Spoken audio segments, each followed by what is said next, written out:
I have a soft spot for weird old games I've played as a kid, and DungeonUp pretty much fills that empty spot that the Tower of the Sorcerer has left. I remembered that game vaguely and mostly how it worked in terms of gameplay, but I forgot the name completely and could not find it online. Until DungeonUp popped up in my inbox and I've noticed that it's pretty much a remake of that game. DungeonUp is an RPG dungeon crawler.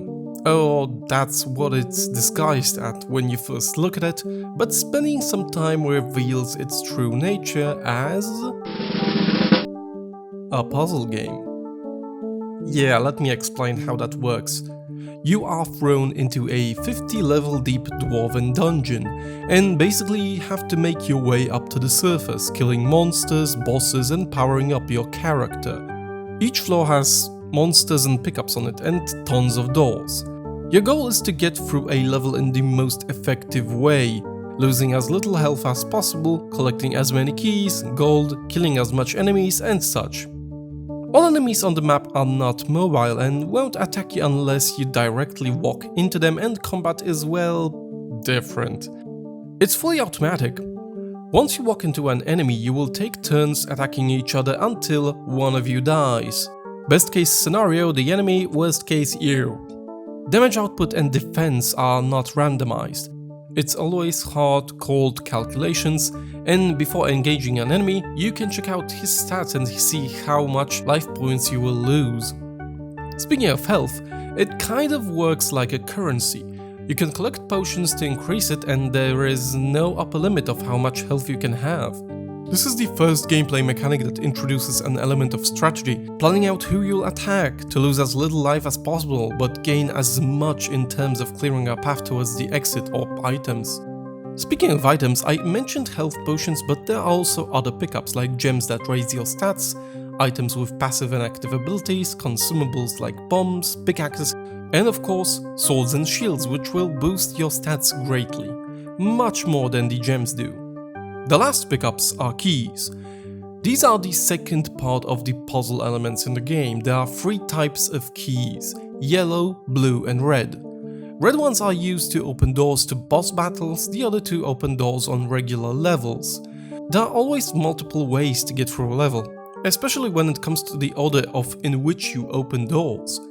Blue doors often offer a shorter, safer route towards loot, but blue keys are rare and you have to spend them carefully.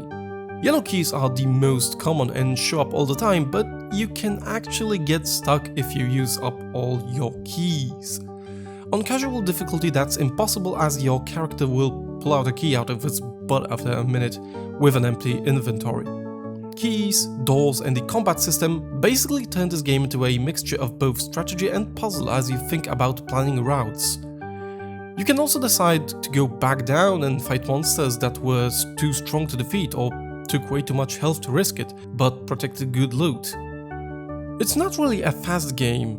In fact, I'd say it's very slow. But in my opinion, that makes it really good, as there's no pressure, nothing will creep on you, you can think about every move you'll make as long as you want, you can advance floors up at your own pace and set your own rules for when to move on. It's really relaxing, and I think it's the biggest plus of the game.